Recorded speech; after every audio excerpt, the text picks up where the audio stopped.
कपास का पेड़ या रुई का पेड़, ठीक ना, कपास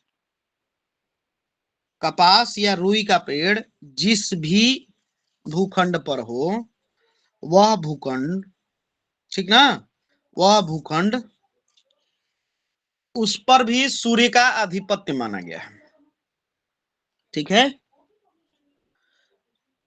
उस पर भी सूर्य का आधिपत्य माना गया है। तो ऐसे भूखंड पर, ठीक ना, निर्माण शुभ होता है, ठीक है, जिस भूखंड पे कपास का पेड़ हो, ठीक ना, रुई, ठीक ना, तो रुई का पेड़ हो, ऐसे भूखंड पर निर्माण करना शुभ होता है, ठीक है जी भगवान।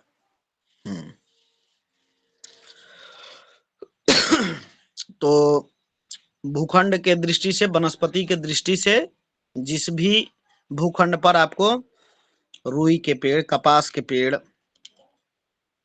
सूर्य से संबंधित जिन जिन वृक्षों पर प्रभाव होता है ना, जैसे अर्क होता है ना, जी जी। हाँ, तो वैसे भूखंड को भी आप ग्रहण कर सकते हैं। प्रियरंजन जी कुछ कहना चाहते हैं क्या? आपका हैंड रेज है जी, धन्यवाद। नहीं गुरुजी। तो ऐसे भूखंड पे निर्माण शुभ होता है, ठीक है। दूसरा है तुलसी के पौधे, तुलसी में दोनों तुलसी, ठीक ना, जिसको हम लोग वन तुलसी कहते हैं, कहीं जंगली तुलसी कहते हैं, है ना।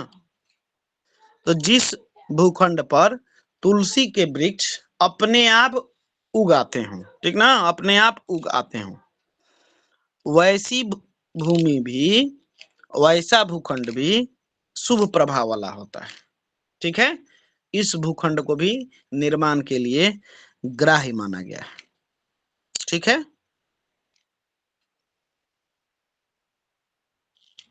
चलिए, तीसरा है अंगूर के वृक्ष, तीसरा है अंगूर के वृक्ष।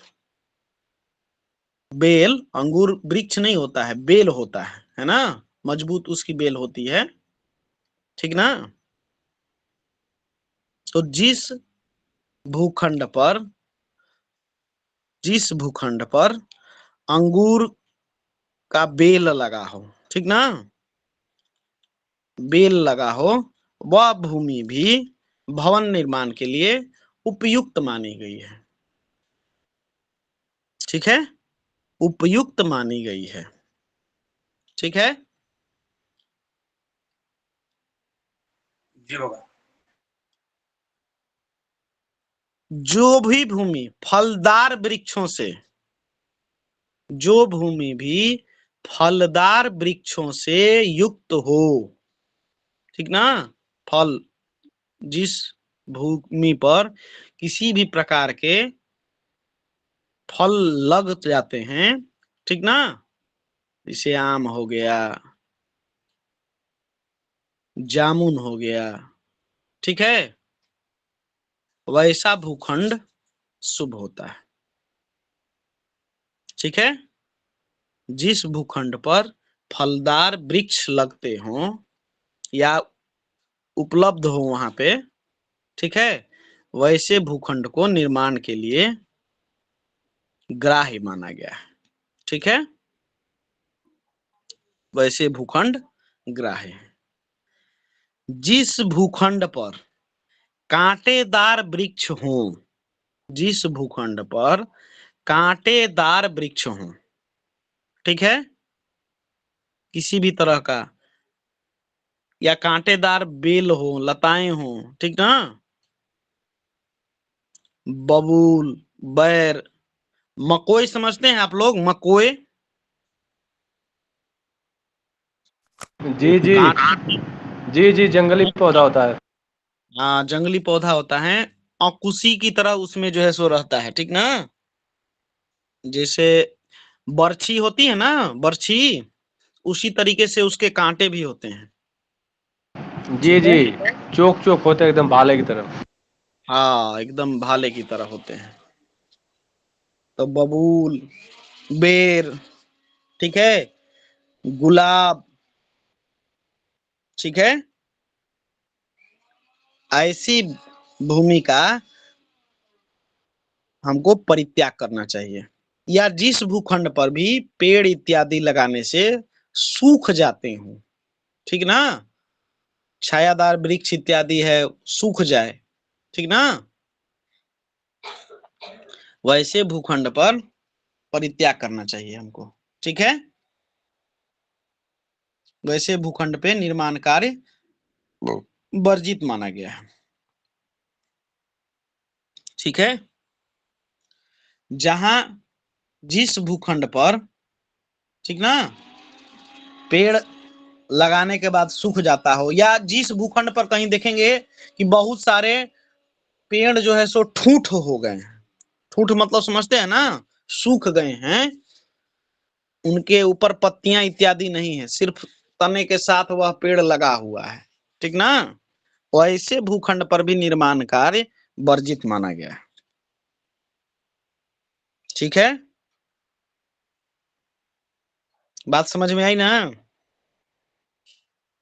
जी गुरुदेव। जी राघवेंद्र जी बोलिए प्रभु जी। जी भगवान, यानी आपने जो शुभ वृक्ष बताए है, यदि हम उस जो भी हम भूखंड ले रहे हैं उस पर यदि हम ये वृक्ष लगाए तो उसकी शुभता बढ़ेगी और हाँ, फिर रहने योग्य होगा। हाँ, तो वृक्ष लगाएंगे तो इंतजार करना पड़ेगा ना भगवान कि उस पे फल आ रहे हैं कि नहीं, सूख नहीं ना रहा है जल्दी, तो ये लंबा जैसे टर्म ना है। तुलसी आदि लगा सकते हैं ना, तो उसमें तो फल का तो कोई प्रॉब्लम ही नहीं है। अच्छा, तो हमको एक बात बताइए, जो आप वृक्ष लगाइएगा उससे अच्छा है कि वहां पर अनाज लगा के देख लीजिए, उसके अंदर एक पक्ष के अंदर में आपका शुभता अशुभता निकल आएगा। वृक्ष हाँ, लगाने की क्या आवश्यकता ये है उत्तम बताइए। रहेगा। जी जी, ये श्रेष्ठ रहेगा। जी। वृक्ष लगा के जब उसको चेक करना है, उससे तो अच्छा है कि ना अनाज इत्यादि डाल देंगे, अंकुरन हो रहा है कि नहीं, उपजाऊ है कि नहीं, किस क्षेत्र में कम उपजाऊ है, किस क्षेत्र में, तो ये तो सरल विधि है, पेड़ लगाने की क्या आवश्यकता है बताइए। नहीं नहीं, जब हम किसी भूखंड पर निर्माण भी करते हैं तो उसकी शुभता बढ़ाने के लिए ये वृक्ष लगा सकते हैं ना। हाँ हाँ, वृक्ष लगा सकते हैं, लेकिन अभी बताएंगे कि भूखंड पे किसी प्रकार का वृक्ष निर्माण कार्य हो जाए तो उस भूखंड पे किसी वृक्ष इत्यादि की छाया नहीं पड़नी चाहिए। तब फिर कहिएगा कि गुरुदेव आपने तो बताया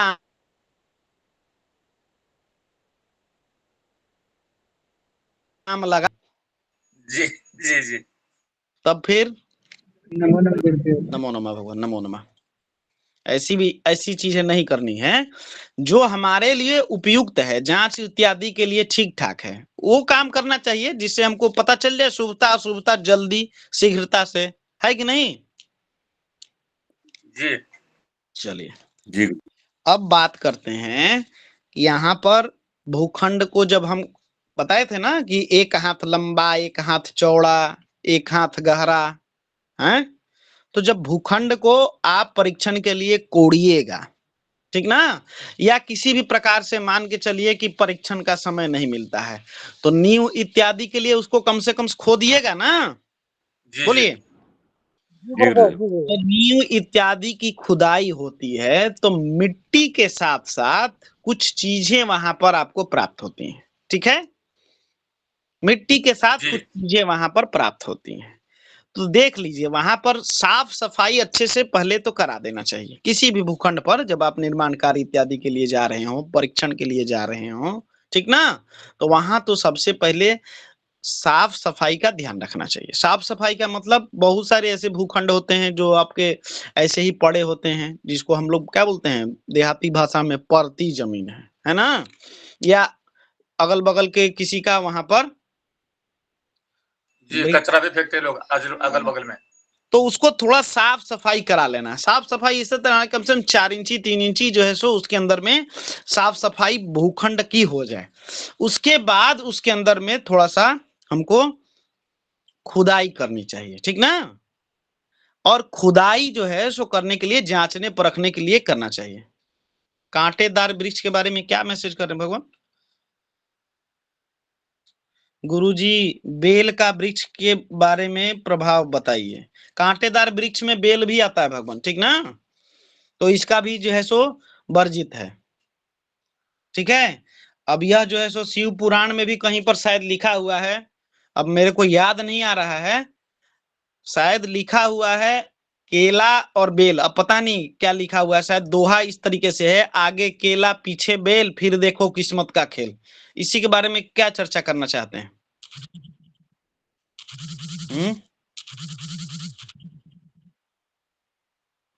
इसी के बारे में चर्चा करना चाहते हैं भगवान जी गुरुदेव, शायद कहीं पर यही पूछना था गुरुदेव। पढ़ा है, सुना है हमने कहीं पर, शायद कहीं पर लिखा है आगे केला पीछे बेल या पीछे केला आगे बेल, ऐसे ही कुछ लिखा हुआ है, फिर देखो किस्मत का खेल, मतलब किस्मत के दरवाजे खोलने वाला होता है, ठीक ना। अब यह कहाँ तक यह जो है सो कहावत एक तरीके का उचित है और कौन सी इसकी जो है सो सच्चाई है, थोड़ा सा हमारे अभी समझ से थोड़ा सा परे है, ठीक है ना, इसको हम बताएंगे, अभी समय उचित नहीं है, ठीक है। वैसे बेल कांटेदार वृक्ष में आता है, इसलिए इसको जो है लगाना नहीं चाहिए, ठीक ना, घर में, ठीक है, ठीक है ना तेजवीर जी? जी गुरुदेव जी। हाँ, कांटेदार घर में लगाने की बात नहीं कर रहे, वो पूरे वहां अगर ऐसी जमीन पे ये लगा हो तो उस पे मकान बनेगा क्या ऐसा?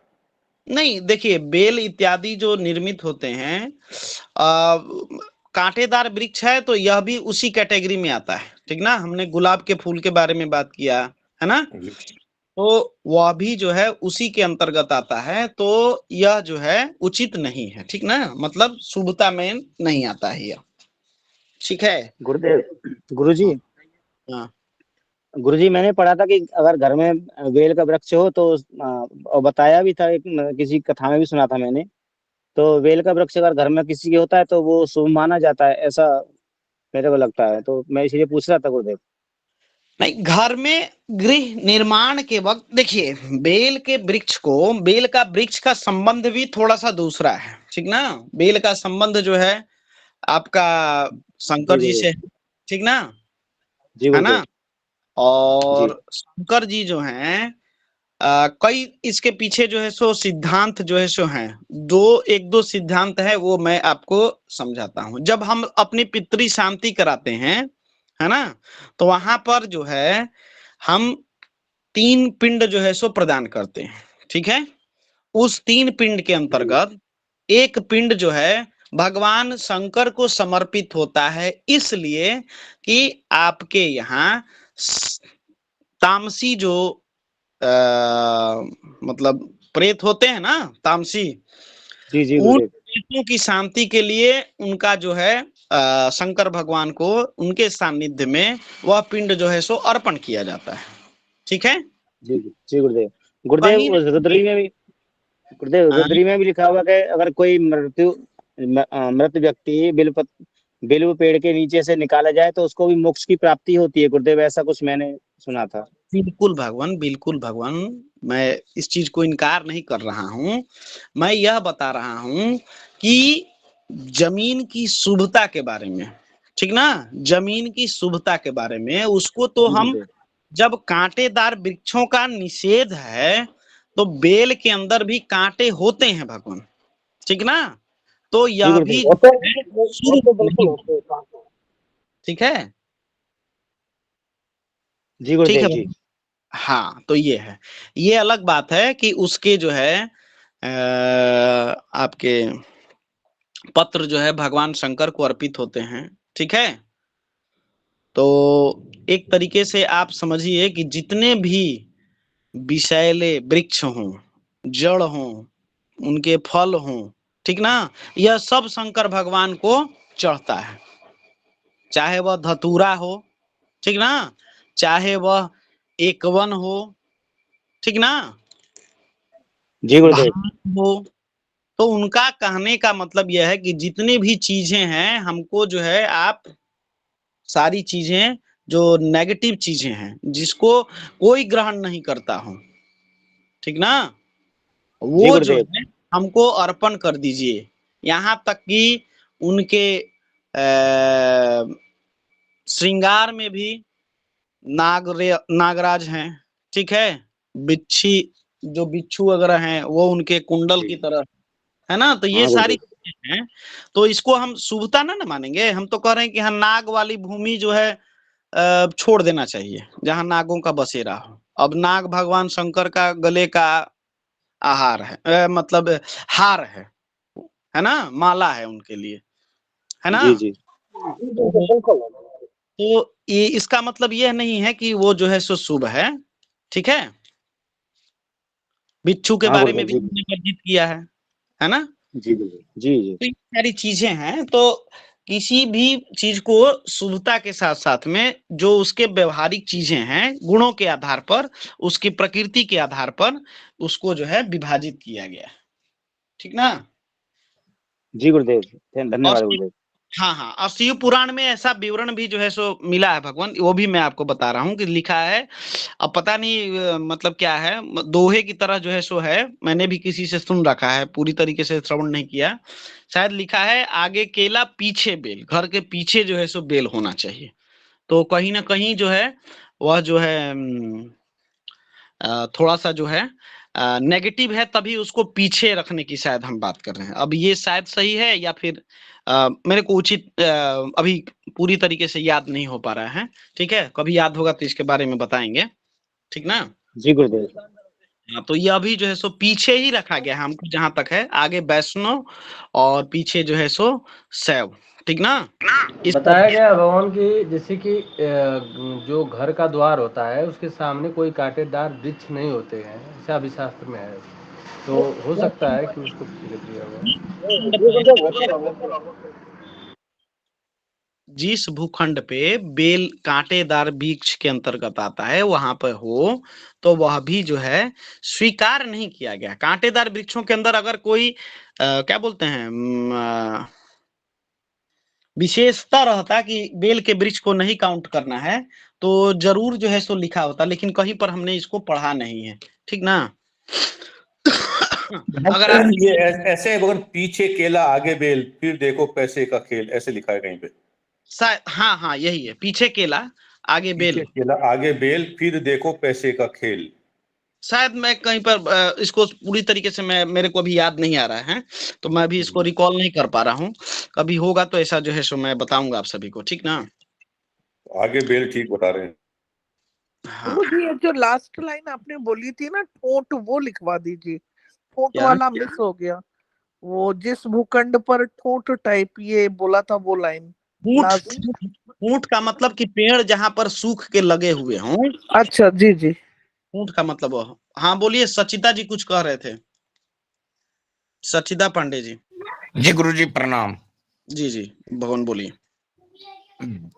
जो बेल का वृक्ष है गुरुजी, बेल का वृक्ष वो कभी आगे नहीं रहता है। हमने भी इसको पढ़ा है, बहुत से विद्वानों से सुना भी कि कांटेदार वृक्ष अक्सर आगे नहीं होनी चाहिए, उसका दर्शन भी करना ठीक नहीं है।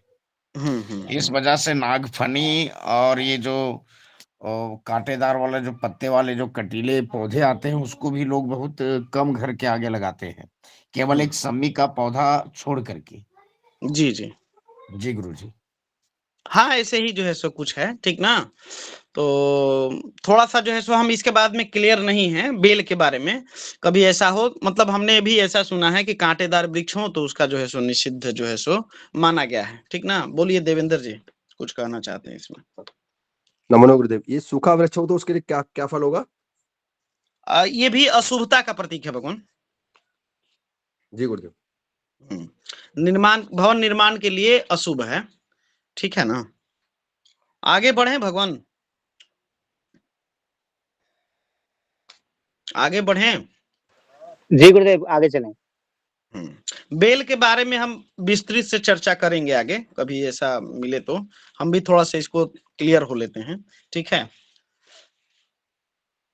हाँ, बेलपत्र दर्शन से मुक्ति बिल्कुल है, वो तो कहा ही गया है, त्रिदलम त्रिगुणाकारम त्रिनेत्र त्रियुधायुधम त्रिजन्म पाप संहारम बिल्वपत्रम शिवार्पणम। बिल्वाष्टक में भी ऐसा कुछ जो है सो बेलपत्र की महत्व बताई गई है। तो थोड़ा सा मैं इसको क्लियर नहीं हूँ भगवान, तो मैं इसको क्लियर नहीं कर पाऊंगा बेल के बारे में, ठीक ना। उसको श्रीफल भी बोले हैं, है ना, श्रीफल शायद बोलते हैं, वही ना है। जी गुरुजी, जी गुरुजी, श्रीफल भी श्रीफल बोलते हैं। नारियल को भी बोलते हैं भगवान हमारे यहाँ।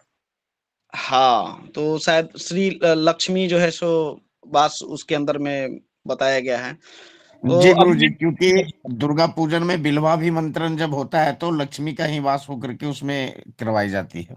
हाँ हाँ, तो इसका क्लियर नहीं है हम अभी भगवान, ठीक ना, तो मैं इसको अभी क्लियर नहीं कर पाऊंगा। इसको जो है सो मैं क्लियर करके किसी और दिन बताऊंगा, ठीक ना तेजवीर जी। जी गुरुदेव, कृपा होगी गुरुदेव आपकी। हाँ, बिल पत्र के बारे में बिल के बारे में अभी छोड़ के बाकी जितने भी कांटेदार वृक्ष हों वह किसी भी भूखंड, अभी हम भूखंड की बात कर रहे हैं, अभी भवन की बात नहीं कर रहे हैं, तो हो सकता है भवन के लिए शुभ हो, ठीक है, लेकिन मैं अभी बेल के बारे में बिल्कुल भी किसी भी तरीके से मैं अभी सेटिस्फाइड नहीं हूँ, इसलिए मैं नहीं बोलूंगा। बस इतना ध्यान रखिए कि कांटेदार वृक्ष जो है किसी भी भूखंड के लिए शुभ नहीं है, ठीक है। जी गुरुदेव। अब बात करते हैं भूमि खोदने पर जब कुछ द्रव्य मिले तो उसका क्या फल है। कुछ न कुछ द्रव्य मिलते ही हैं। तो सबसे पहला है कि जिस भूमि से कोयला, लोहा, सीसा, ठीक ना, ये सारी धातुएं निकले, ठीक ना, इस भूमि को आसुरी भूमि कहते हैं, ठीक है। यह भवन निर्माण के लिए अशुभ है, ठीक है। जिस भूमि से कोयला, लोहा, सीसा, ठीक ना, ये सारी चीजें निकले, वह जो है निर्माण के लिए शुभ जो है नहीं है, ठीक है। अब क्यों जी नहीं है, गुरुदेव। इसके पीछे वैज्ञानिक कारण है। हम खुद जो है सो माइनिंग क्षेत्र से हैं, ठीक ना, तो कोयला हो गया, लोहा हो गया। कोयला तो क्या है, एक मतलब ज्वलनशील चीज है कि नहीं, बोलिए। जी गुरुदेव, धातु। तो हमारे यहाँ धनबाद झारखंड के क्षेत्र में जो कोयला की जो उद्योग है या जो कोल बेल्ट कहा जाता है, उसके अंतर्गत कई जगह ऐसा देखा गया है कि इसके अंदर में जहरीली गैस इत्यादि भी बनी रहती है, ठीक है। वो जहरीली गैस इत्यादि भी होती है। तो भवन निर्माण के लिए वहां पर करेंगे तो अगर बाई द चांस कभी ऐसा क्षेत्र हुआ कि वहां से गैस इत्यादि का रिसाव हो जाए तो वह जो है आपके लिए घातक है ना, बोलिए। जी गुरुदेव, घातक है।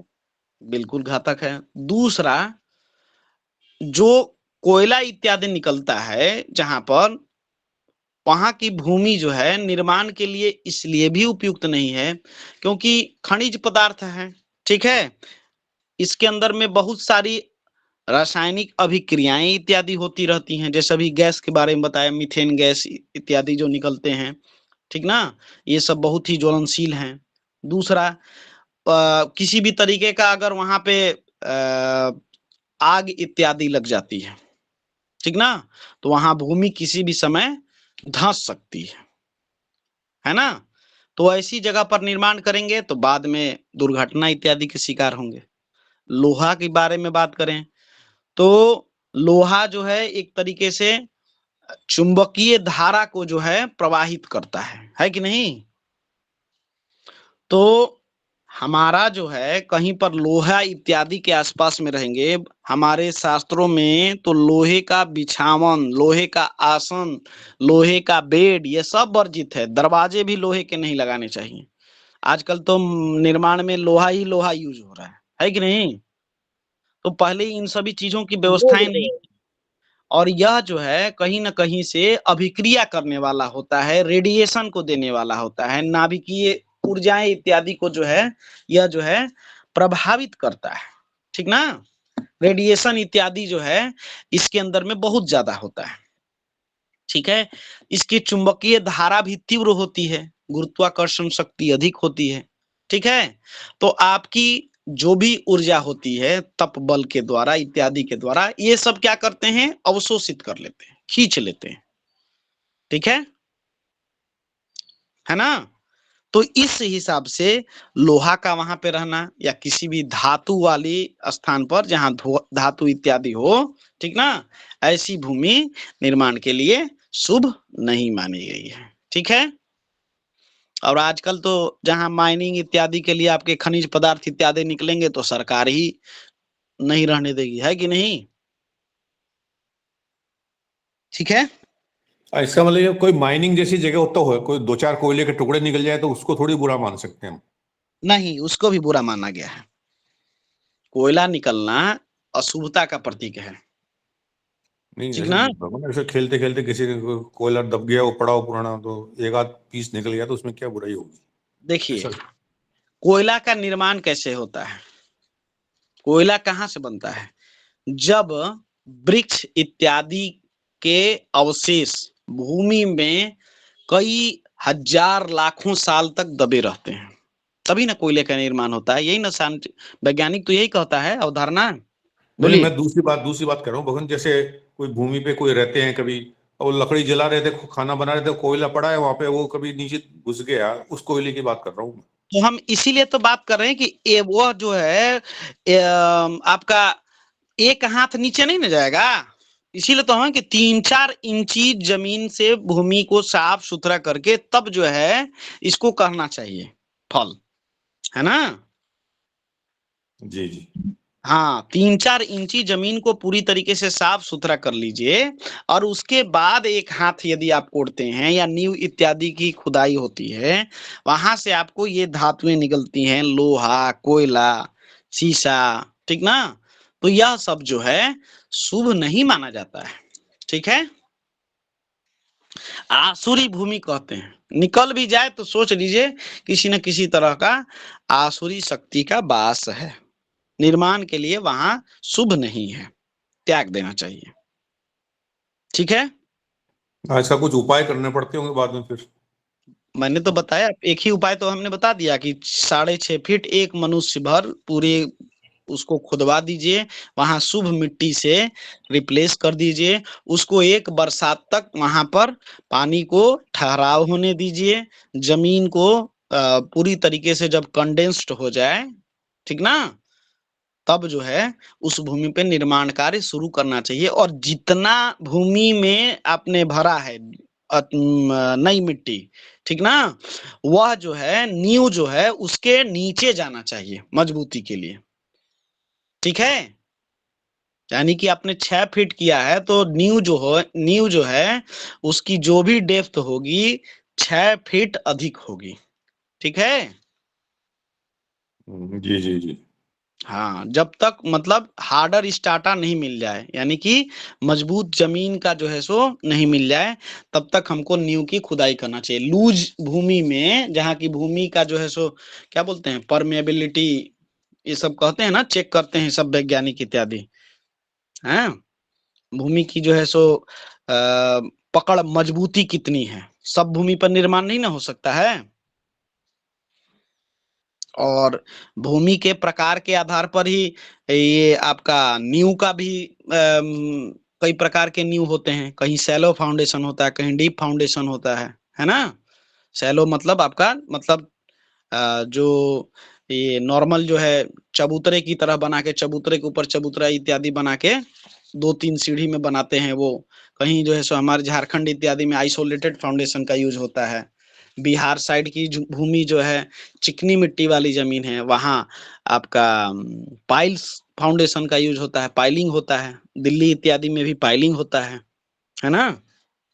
तो भूमि के परमेबिलिटी के आधार पर ही इसका जो है हमारे नींव का भी वहां पर बताया गया है कि किस भूमि पर कौन सा नींव हम उपयोग करें। सभी भूमि पर एक समान नींव प्रयोग नहीं हो सकता है। कहीं राफ्टिंग होता है ना?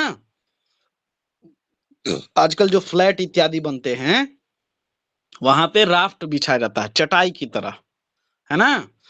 और सारे फिर जो है सो उसके ऊपर में लोहे इत्यादि के छड़ वगैरह बढ़िया से डिजाइनिंग करके और तब जो है उसको क्या आता है। देखिए, जो निर्माण में जो डिजाइनिंग होता है वह बाहरी आकर्षण जो आपको दिखता है वो डिजाइनिंग नहीं। डिजाइनिंग का मतलब आजकल की जो अभियांत्रिकी शाखा यानी कि टेक्निकल जो लैंग्वेज कहा जाता है वो होता है आपकी भूमि को मजबूत बनाए रखने के लिए जो बीम कैसा रहेगा, कितना रहेगा मजबूत, कितनी उसकी लंबाई चौड़ाई गहराई कैसी रहेगी, स्लैब कैसा रहेगा, ठीक है, आपकी क्या अपेक्षाएं हैं, कैसी भूमि चाहिए, है ना। तो इन सब के आधार पर उसका स्ट्रेंथ बनाए रखने के लिए जो रॉड इत्यादि यूज होते हैं ना भूमि में, वही जो जी है जी सो वही डिजाइनिंग है। जो डिजाइनिंग इंजीनियर होते हैं वह जो है आपके भूमि में जो सरिया लगता है उस सरिये को डिजाइन करते हैं कि किस तरीके से सरिया कैसे जाएगा, ठीक है, किस प्रकार से यूज करना है, वही डिजाइनिंग है। न कि जो है सो हाँ, ना कि जो खिड़की इत्यादि आपके सामने दिखता है ना, ये सब भी उसी का पोर्शन है।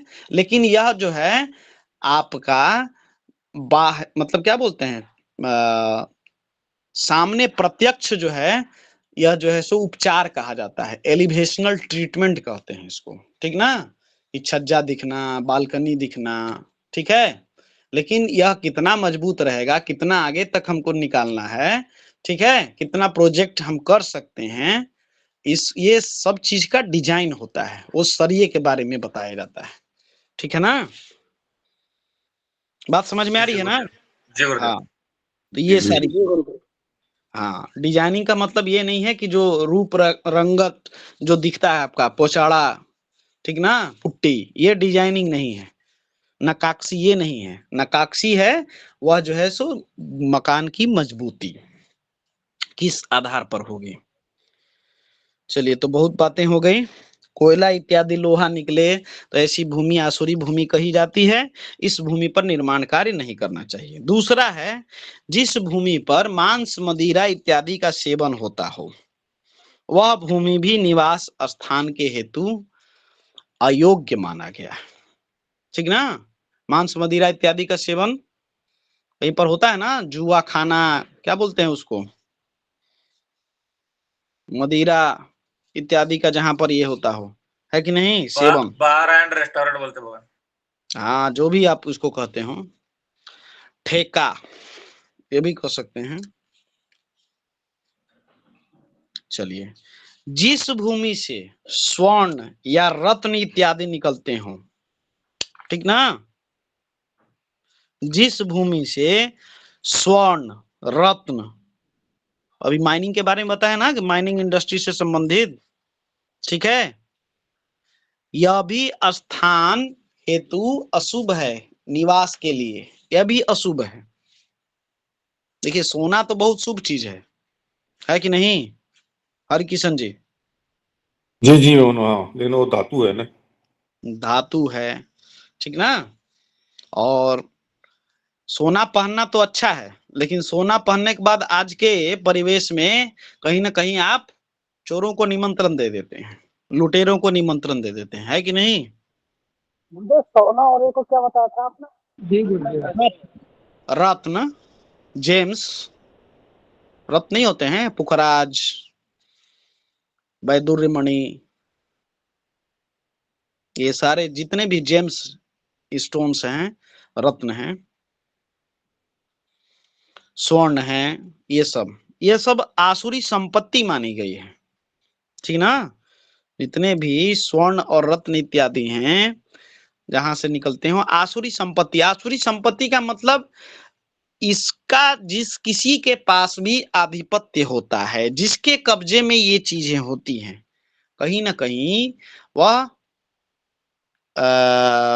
सांसारिक मोह इत्यादि में ग्रसित हो जाता है। मतलब असुरों का जो कैसे होता है, किसी भी चीज पर तुरंत लालायित हो जाना, है ना, धन देख लिए, स्थिरता नहीं रहती है।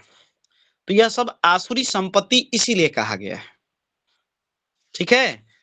इसके लिए कई बार जो है लूट पाट, हत्या, लड़ाई झगड़ा, ठीक ना, है कि नहीं। जी गुरुदेव। भारत में सबसे प्रसिद्ध जो है सो किस रत्न की लड़ाई हुई है, मालूम है आपको, बताइए। गुरुदेव। अरे वाह गुरुजी अमृत रस, अमृत ये सब तो भगवान हमारे पौराणिक कथाएं हैं ही, है ना। लेकिन सबसे ज्यादा जो है, जो रक्त रंजित इतिहास कहे जाते हैं, अभी हाल फिलहाल का यदि बात करेंगे तो वह कोहिनूर हीरा है कि नहीं। इंग्लैंड लेके हो जाएगी। जी गुरुदेव। हाँ, उसका रक्त रंजित इतिहास है, बहुत खून खराबा हुआ है उसके लिए, हीरे के लिए, और कितना कीमती रत्न है हीरा, है कि नहीं। चलिए, जी गुरुदेव बिल्कुल है। पेट्रोलियम, ठीक ना, पेट्रोलियम से संबंधित, ठीक ना,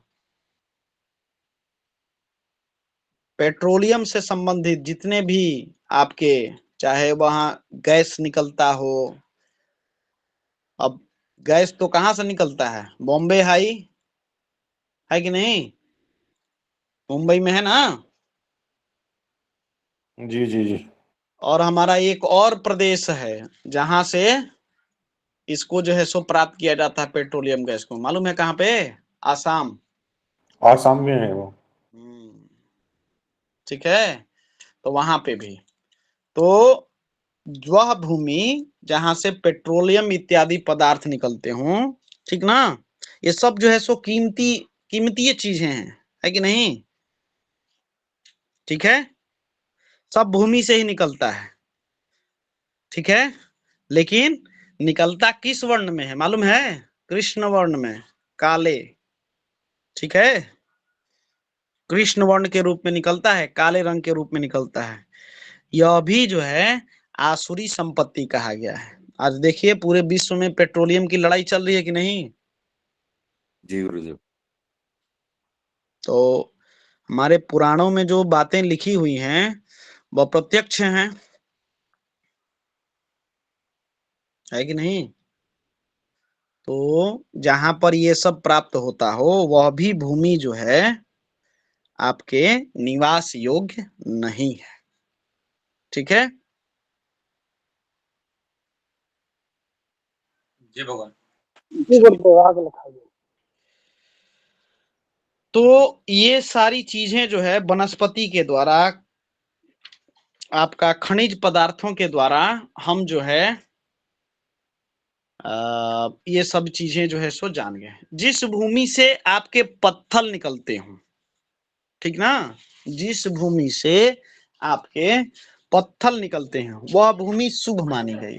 पत्थर, ठीक ना, पत्थर, पत्थर मतलब स्टोन या कुछ और। हाँ नहीं, स्टोन, स्टोन, जेम्स इत्यादि नहीं, कोयला नहीं, ठीक ना। जी जी, पत्थर। गुरुदेव पथरीली जमीन, पथरीली जमीन। हाँ, पथरीली जमीन, पथरीली जमीन नहीं, पत्थर निकलते हों। पथरीली जमीन तो फिर कहिएगा पहाड़ पर भी तो भगवान सुबह है, आप बोले थे उस दिन की, ठीक नहीं है।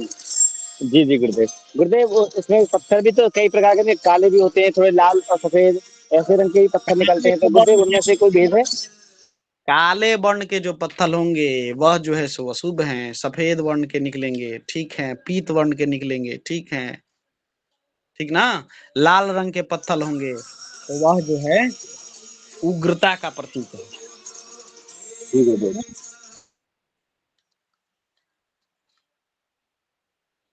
तो पत्थर निकले वो शुभ है, जमीन ऐसे लिख लें।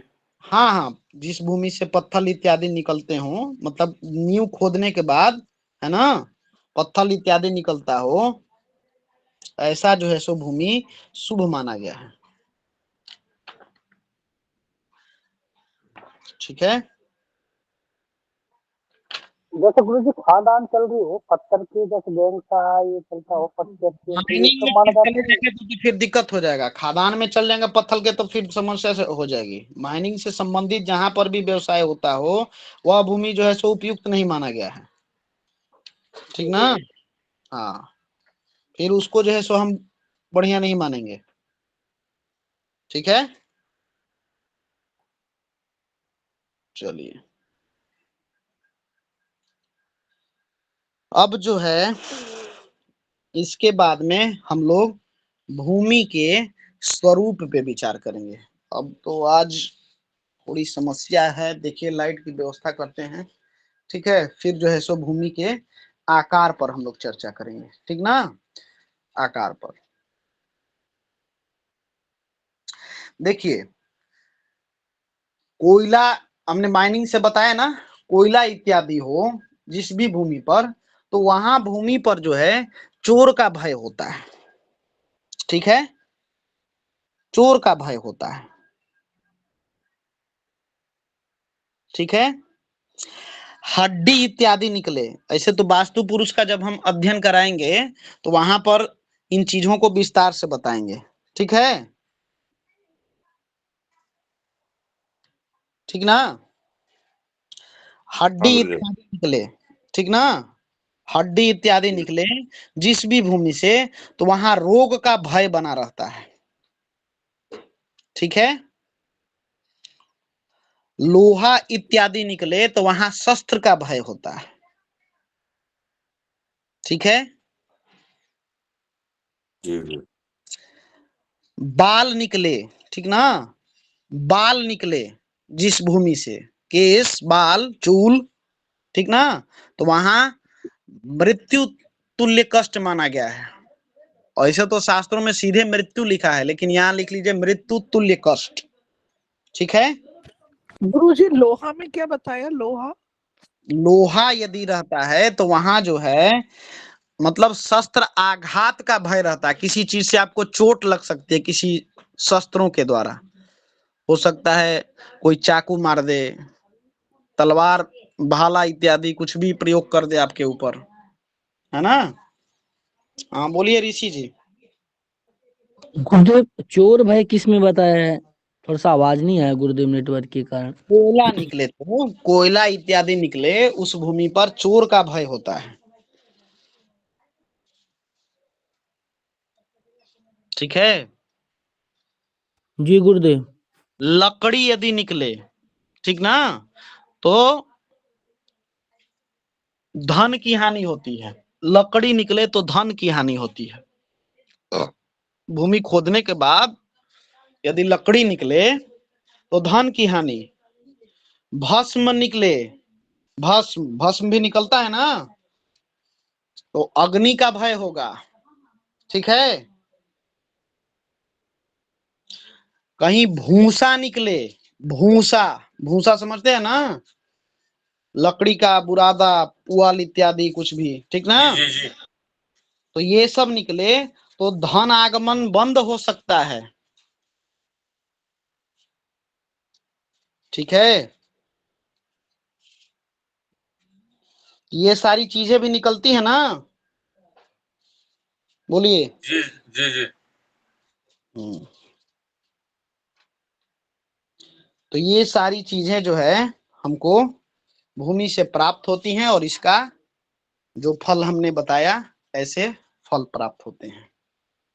धनागम बंद के अपेक्षा में दरिद्रता लिख सकते हैं। हाँ दरिद्रता लिख सकते हैं, धनागमन आपके जो जिस रोजी रोजगार से व्यवसाय से आपका जीवन यापन हो रहा है, ठीक ना, ये सब जो है आपको किसी न किसी प्रकार से बाधा पहुंचाएंगे, ठीक है। जी। तो ये था भगवान, भूमि यदि हम खोदते हैं, परीक्षण से संबंधित था, तो ये चीजें भी आ गई। आगे वास्तु पुरुष के जब विवरण पढ़ेंगे तो ये सारी चीजें पे बात करेंगे। आज कक्षा इतना ही रखते हैं, थोड़ा लाइट इत्यादि की भी समस्या है और बैटरी भी हमारा चार्ज नहीं है, ठीक ना। यदि किसी को पूछना हो तो प्रश्न पूछ ले, 7-8% है हमारे पास में, जिनका प्रश्न हो पाएगा ले लेंगे। हाँ बोलिए भगवान, ब्रिजेश तिवारी जी। हाँ गुरुदेव, गुरुदेव शुरुआत का 2-4 पॉइंट मुझसे छूट गया, वो मिलेगा कैसे? रिकॉर्डिंग ऑन है भगवान, आज रिकॉर्डिंग चालू है, यह ग्रुप में कल तक डल जाएगा, आप लिख लीजिएगा। ठीक।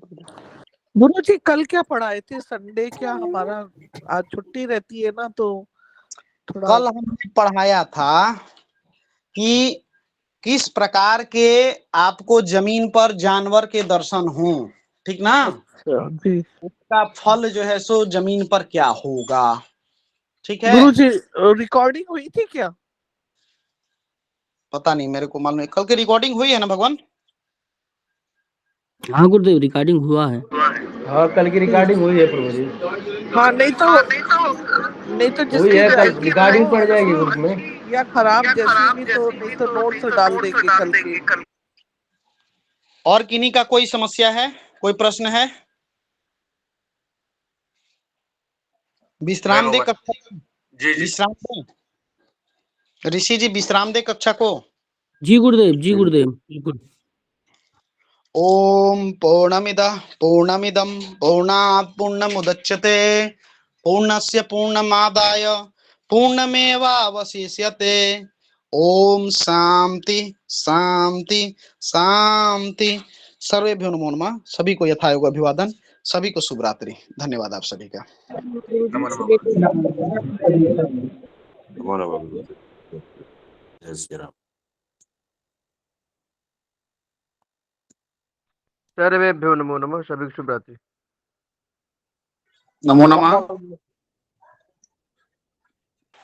क्लास नहीं का चला है भगवान। खत्म हो गया गुरु जी, क्लास अभी जस्ट खत्म हुआ है, समाप्त हो गया। ठीक है भगवान, ठीक। जी जी।